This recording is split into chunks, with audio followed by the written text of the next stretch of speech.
जी अभी इश्क के इम्तिहान और भी हैं, कमर कस लें आप लोग। असद साहब, ये जो आईएमएफ के साथ डील है, अभी हमने कीमतें भी बढ़ा दी हैं। कहा जा रहा है कि जी अगले 72 घंटों में कुछ इसमें बेहतरी इस वजह से आ सकती है क्योंकि एफएटीएफ के अंदर से भी एक पॉजिटिव सिग्नल शायद पाकिस्तान का नाम चंद माह बाद निकाल लिया जाए। तो आपको लगता है अगले आने वाले 72 घंटों में या आने वाले चंद दिनों के अंदर कोई आईएमएफ की तरफ पॉजिटिव पेशरफ्त हो सकती है, क्योंकि बहुत सारी जो उनकी शराइत है मान ली है हुकूमत ने?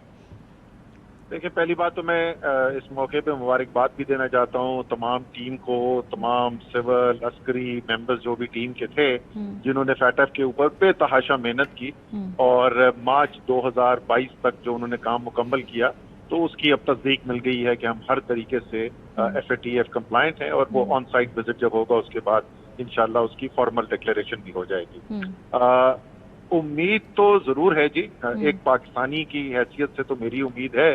कि कोई ना कोई ब्रेक थ्रू हो। सियासी मुखालफत एक और चीज होती है, क्योंकि हम इंतहाई खतरनाक सूरत हाल के ऊपर आ चुके हैं। आपने देखा होगा, आज बहुत सर्कुलेट किया है, एक पाकिस्तानी जरीदा है, उसकी स्टोरी छपी है कि इंटरबैंक मार्केट के अंदर किस तरीके से डॉलर्स की किल्लत हुई है और जो खतरनाक सूरत हाल पैदा हो चुकी है।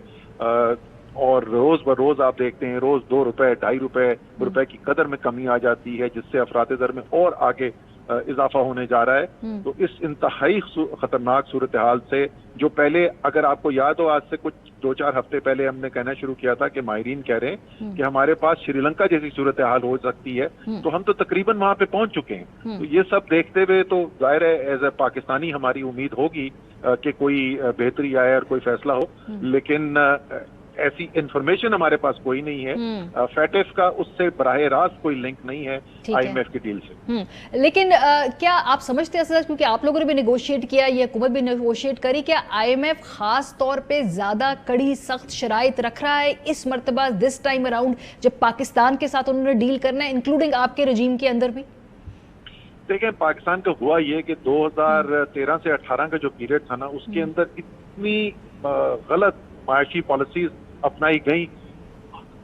कि उसकी वजह से इंतहाई खतरनाक सूरत हाल पैदा हो गई थी। और आईएमएफ के साथ जब हम निगोशिएशन करने के लिए बैठे और हम उनसे यही कहता था कि ये जो आप शराइत आप बोल रहे हैं, ये तो पहले कभी भी नहीं कही गई, और उनका दुरुस्त जवाब ये होता था कि पाकिस्तान के हालात भी इतने खराब कभी नहीं हुए जो 2018 में नून की हुकूमत जब खत्म हुई है। तो उसके बाद से मुश्किलात तो हैं, लेकिन जब एक हुकूमत एक अवामी मैंडेट लेके आई होती है, अपने अवाम को जवाबदेह होती है, तो फिर उसके बावजूद को रास्ता निकालने की कोशिश करते हैं। और 3.5 साल 3.25 साल हुकूमत करके दिखाई इमरान खान ने। और सिर्फ हुकूमत ये नहीं कि गुजारा हो रहा था, मईशत के अंदर तेजी से तरक्की हो रही थी, सनतें बढ़ रही थी, फसलों में इजाफा हो रहा था, मईशत का ग्रोथ रेट 6% तक पहुंच गया था, और उसके साथ साथ आईएमएफ को भी मैनेज किया हुआ था। तो ऐसा नहीं है कि वो शराइत अगर वो मानते हैं और वो अगर आप पे बोझ डालते हैं तो फिर आपके पास कोई चॉइस, कोई चारा ही नहीं रह जाता, अब तो आपको वही करना है जो वो कह रहे हैं। ऐसा नहीं है और हमने साबित करके दिखाया है। असद साहब, इसमें कितना जो है अंदरूनी कॉम्पिटेंस का लेना देना है और कितना बैरूनी पूरी दुनिया में जो इस वक्त एक बहरान है उसका लेना देना है? क्योंकि रूस यूक्रेन जंग के बाद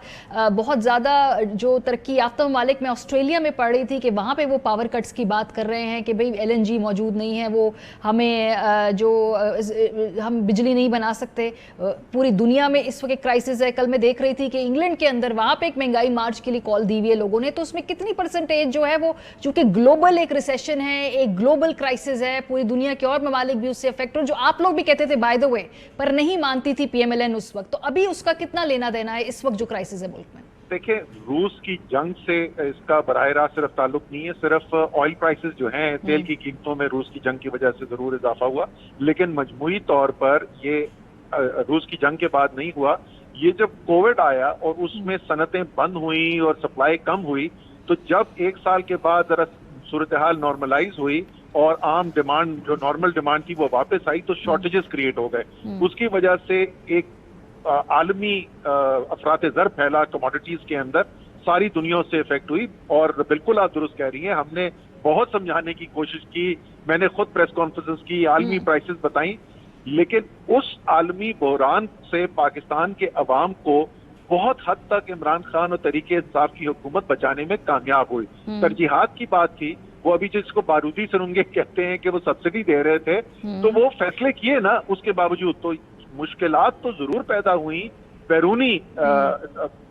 हालात की वजह से, इसमें कोई शक नहीं है, लेकिन उन बैरूनी हालात का मुकाबला कैसे करना है और कैसे फैसले करने, वो हमारी हुकूमत और इनकी हुकूमत में जमीन और आसमान का फर्क है। और इसलिए आपको अब वो महंगाई देखने में नजर आ रही है जो पहले कभी किसी ने देखी नहीं। मईशत पे सियासत बहुत जरूरी है, बिकॉज ऑब्वियसली जो भी हुकूमत आती है अपना एक माशी एजेंडा लेके आती है असद साहब, लेकिन कुछ चीज़ों के ऊपर रेटरिक भी होता है ना, जैसे कुछ मालूम है कि अगर इस वक्त पेट्रोल की कीमतें कम नहीं हो सकती तो उसके ऊपर सियासत की जाए। तो जब खान साहब ये महंगाई मार्च की कॉल दे रहे हैं तो इसमें मतलब आप लोगों का फोकस क्या है खास तौर पे, क्योंकि कुछ हुकूमत की मजबूरियां हैं,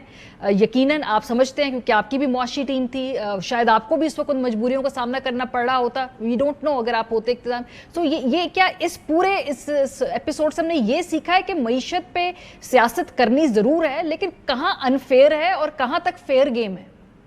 देखें, आप कह रही हैं कि अगर आपकी हुकूमत होती, लेकिन ये तो अगर नहीं है। आज से 3 माह पहले हमारी हुकूमत थी और ये कमोडिटी का सुपर साइकिल जो है ये तो पिछली गर्मियों से शुरू हुआ है। और सारी दुनिया में ये जो आप बिजली की बात कर रही थी, आप पिछली सर्दियों के उठा के देखें, यूरोपियन ममालिक के अंदर, ऑस्ट्रेलिया के अंदर, इन तमाम इलाकों के अंदर आपको इलेक्ट्रिसिटी शॉर्टेज, गैस शॉर्टेजेस की खबरें मिल रही थी। तो ये नया फिनोमेना नहीं है जो पिछले 2 महीने के अंदर आगे जब से शहबाज शरीफ वजीर आजम बने। ये फिनोमेना तो 1 साल पुराना है, लेकिन हमारी हुकूमत उससे डील कर रही थी और उसकी वजह से महंगाई भी हुई थी एक हद तक। तो इसमें तो कोई शक नहीं कि बैरूनी हालात की इसकी वजह बने, लेकिन उससे फिर डील कैसे करना है, क्या फैसले करने हैं जिससे अपनी आवाम को प्रोटेक्ट किया जा सके, वो तो बड़ा वाज़ेह फर्क है। आज से 3 महीने पहले क्या हो रहा था, लोड शेडिंग के क्या हालात थे 3 महीने पहले, आज लोड शेडिंग के क्या हालात हैं, महंगाई के 3 महीने पहले क्या हालात थे, आज क्या हालात हैं। तो इमरान खान तो अपने रिकॉर्ड की बुनियाद के ऊपर इस वक्त मुतालबा कर रहे हैं कि जो फैसले कर रहे हैं। और एक और ठोस चीज की अगर मैं मिसाल दे दूं, रूस गए ना, पहले पता था, और ये मैं आपको बता दूं, ये नहीं है कि हमें नहीं पता था कि इसके नताइज हो सकते हैं। खतरे का इजहार उस वक्त भी किया गया था कि देखो ये पसंद नहीं आएगा मगरिब को और खुसूसी तौर पे अमेरिका को, लेकिन क्योंकि पाकिस्तान के अवाम की जरूरत थी इस महंगी एनर्जी प्रोडक्ट्स, तेल गैस से बचने के लिए, हमें गंदम चाहिए थी, इसलिए फैसला किया गया कि पाकिस्तान की अवाम की बेहतरी में, और वजीर आजम वहां पर गए। अब वो रूस वाले बोल रहे हैं भाई हम तेल बेचने को तैयार है, अभी तो एम्बेसडर ने भी बोल दिया ना, ये उनसे बात नहीं करने को तैयार, कहते हैं कि हमें कोई गारंटी दे कि हम पे सैंक्शन नहीं लगेगी फिर हम खरीदेंगे। ये गुलामी की कीमत अदा कर रहे हैं हम। तो उम्मीद है कि कल 9 बजे सारे पाकिस्तान में और खासूसी तौर पे बड़े शहरों के ऊपर मुजाहरे हो रहे हैं और अवाम आके अपनी आवाज जो है वो हुकूमत तक पहुंचाएगी।